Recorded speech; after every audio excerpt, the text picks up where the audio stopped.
Qui dites-vous que je suis ? La réponse de Pierre à cette question est suivie de la première mention de l'assemblée, de l'ecclésia, de l'église que Jésus allait bâtir. C'est le verset 18. Et il y a un lien entre ce paragraphe et le précédent. Pour recevoir la révélation du Père au sujet du Seigneur et celle du Seigneur au sujet de l'assemblée, il faut rejeter, c'est vrai, toute fausse doctrine. En interrogeant ses disciples la première fois, verset 13, le Seigneur se présente comme le Fils de l'homme. Il est celui qui a pris place parmi les hommes, qui est venu pour donner sa vie pour le salut non seulement des Juifs, mais de tous les hommes. Et les hommes, par eux-mêmes, aujourd'hui comme alors, ont toutes sortes de pensées au sujet de Jésus. Aucune d'elles n'est juste. Alors, le Seigneur s'adresse à chacun des disciples, verset 15. Sa question doit se poser avec force à chacun de nous, aux jeunes et aux plus âgés. La connaissance que nous avons du Seigneur est un élément essentiel de notre foi. Et la vraie connaissance, elle ne peut être reçue que par la révélation que Dieu nous donne, comme ce fut le cas pour Pierre. Ça va peut-être être un peu difficile, mais vous savez, Dieu n'a pas besoin de nos opinions. Il veut notre acceptation, formée par la foi en ce qu'il nous dit.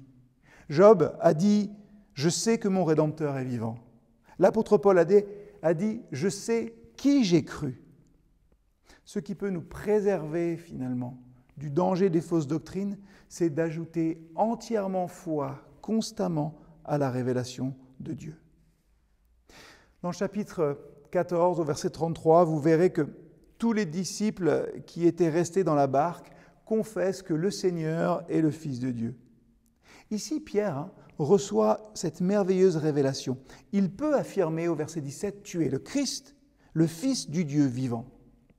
Et quand Pierre dit ça, c'est d'une importance capitale, tant pour l'affermissement de la foi individuelle que pour la réalisation de la vie de l'Assemblée.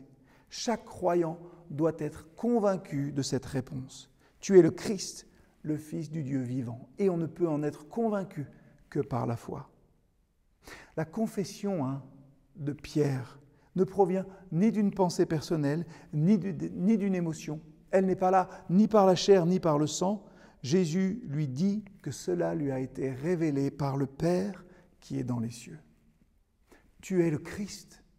Tu es loin, le Messie, l'envoyé de Dieu sur la terre pour accomplir les promesses faites au Père et pour sauver tous les hommes.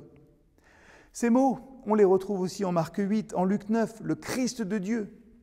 Mais ce qui est particulièrement caractéristique pour l'évangile de Matthieu, c'est la deuxième partie de la déclaration. Tu es le Fils du Dieu vivant. Dieu possède la vie éternelle, et il la communique. De même, le Fils du Dieu vivant, cette puissance de la vie est manifestée par sa résurrection.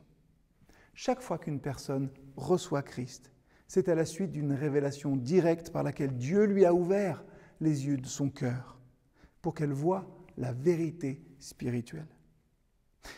Prenez un instant, aujourd'hui, pour vous rappeler de ce moment où vous avez dit à Jésus, « Tu es le Christ, le Seigneur, le Fils du Dieu vivant. » À très vite.